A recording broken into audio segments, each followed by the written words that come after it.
घरों के टूटने का एक बहुत बड़ा सबब यह है कि जब बीवी अपने शौहर के साथ होने वाले उलझाव को, होने वाली लड़ाई को, होने वाली कोई अदम मुवाफकत को अपने मेके बयान कर देती है, तो फिर ये शौहर को गवारा नहीं होता कि हमारे अंदर का मामला बाहर जाए।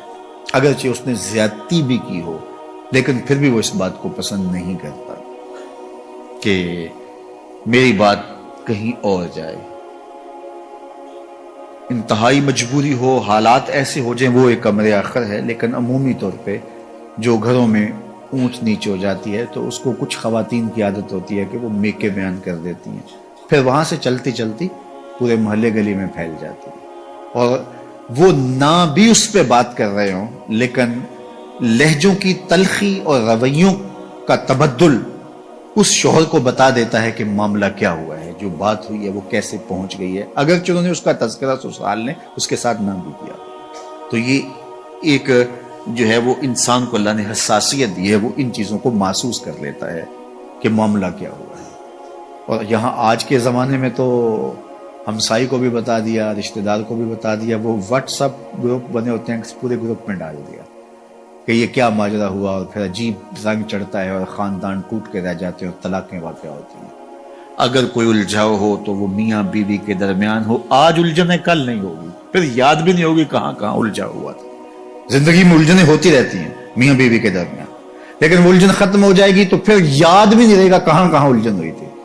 लेकिन अगर वो मेके पहुंच गई या ससुराल पहुंच गई, वो उलझन मोहल्ले गली में पहुंच गई, तो वो सारी जिंदगी नहीं भूल सकती, और कभी ये भूलना चाहेंगे भी तो कोई याद करवा देगा, तो जिंदगी की तलखियां बरकरार रहेंगी। इसलिए खातून के लिए बहुत अहम मामला है घरों को टूटने से बचाने के लिए कि जो है वो कभी भी इस मामले को आगे ना बढ़ने दिया जाए।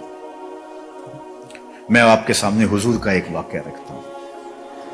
हमारे यहाँ तो ये होता है ना कि बात कहाँ से कहाँ पहुंच जाती है, छोटी सी बात होती है, फिर उस बात का बतंगड़ बनता है, फिर मेके पहुंचती है, फिर मेके से आगे खालाओं में, फिर नानी दादी, पता नहीं कहाँ तक बात चली जाती है, और फिर उस पर तबसरे शुरू होते हैं, और फिर घरों का चैन लुटता है, फिर लड़ाइयाँ बढ़ती हैं, फिर फसाद पैदा होते हैं, फिर तलाक तक नौबत होती है, बाज़ का बच्चे भी होते हैं, बच्चे रुल जाते हैं बेचारे।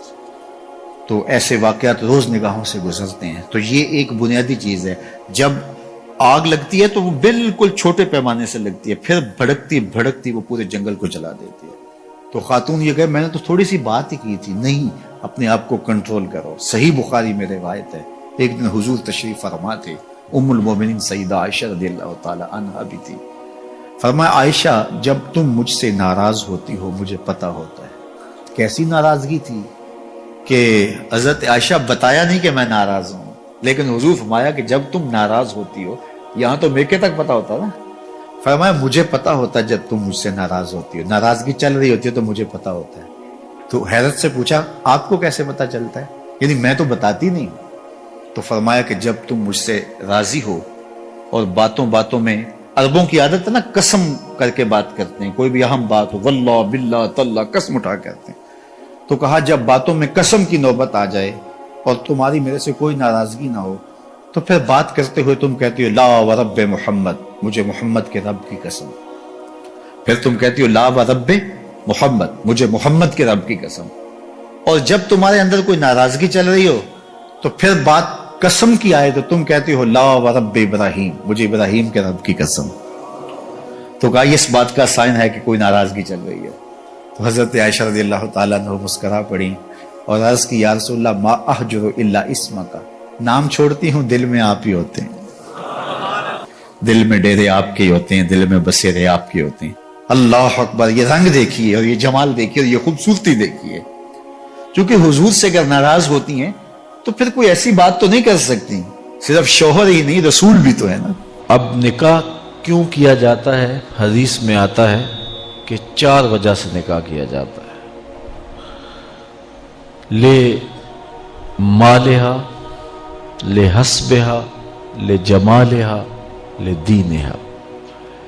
किसी खातून से निकाह उसके माल की वजह से किया जाता है कि वो मालदार बहुत है तो मेरे हाथ भी माल आ जाएगा, یا اس کے حسب و نسب کی وجہ سے کیا جاتا ہے کہ عالی مرتبت خاندان سے میرا رشتہ ازدواج کا قائم ہو جائے گا.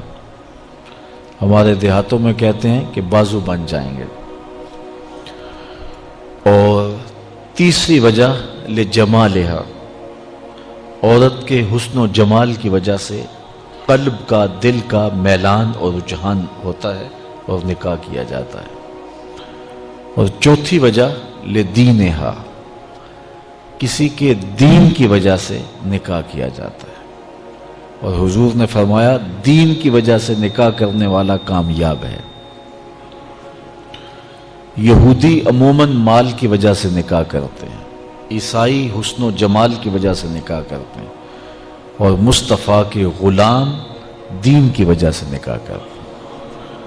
حضور نے ارشاد فرمایا جب تمہیں کوئی پیغام نکاح بھیجے اور تمہیں اس کا دین اور اس کے اخلاق پسند ہوں تو پھر انکار نہ کرو، نکاح کر دو. تو نکاح کا سبب دین ہے، چونکہ جس سے آپ نکاح کر رہے ہیں اس نے صرف آپ کی بیوی ہی نہیں بننا، کل تمہارے بچوں کی ماں بھی بننا ہے. ابو الاسود الدؤلی، یہ بہت بڑا عرب کا شاعر ہوا ہے. ایک دن اپنے بچوں سے کہنے لگا کہ میں نے تمہارے اوپر احسان کیا ہے، تمہارے پیدا ہونے سے قبل اور تمہارے پیدا ہونے کے بعد.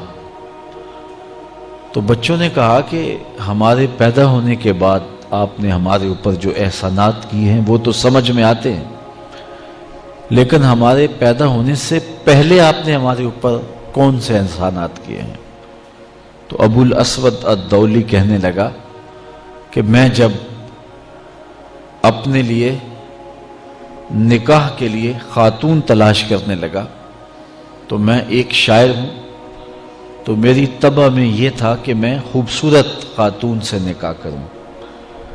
لیکن میں نے پھر یہ سوچا کہ میں اپنی خواہش کو مقدم نہ رکھوں، میں اس خاتون کو تلاش کروں جو کل میرے بچوں کی اچھی ماں بن سکے. تو میں نے جب تلاش کی تو اچھی بیوی کے حوالے سے تلاش نہیں کی، تمہارے لیے اچھی ماں کی تلاش کی ہے. اور یہ میرا وہ احسان ہے جو تمہارے پیدا ہونے سے قبل میں نے تمہارے اوپر